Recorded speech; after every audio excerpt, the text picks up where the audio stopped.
Ayun guys, maggagawa tayo ng canton noodles. Wow, canton noodles. So magbo-boil muna tayo ng water. Ayun guys, so kapag meron kayong mga pagkain, lutuin nyo na guys.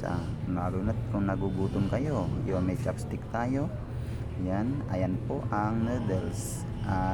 Ayan po ay jampang noodles. Yan po guys. Oh, yan. So magre-ready na tayo guys. Kakainin natin yan mamaya. Ayan, nakaboil na ang water. Ayun guys. So after boiling water, ilalagay na natin ang noodles. Ayun na ang noodles. Ayan. So kailangan po natin palambutin yan after ilang minutes or 10 minutes. Ayan guys.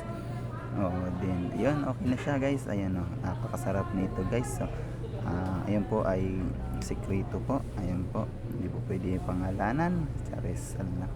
Ayan po, yan, kailangan natin i-mix. Yan, katulad ng pag-mix ng yung ano, hindi, yung baby na hindi naging kayo. Ayun.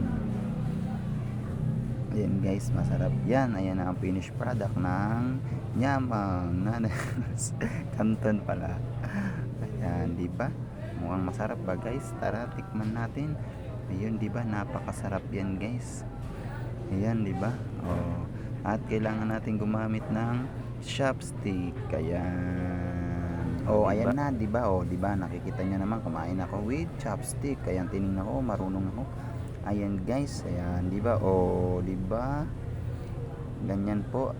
First time natin mag-stick, chopstick. Ayan, di ba? Dahil nga yun, may pagkain dito ay kaya na natin lutuin na lang natin. Ayan, di ba? Kain-kain ka lang muna habang andito ka. Bye-bye.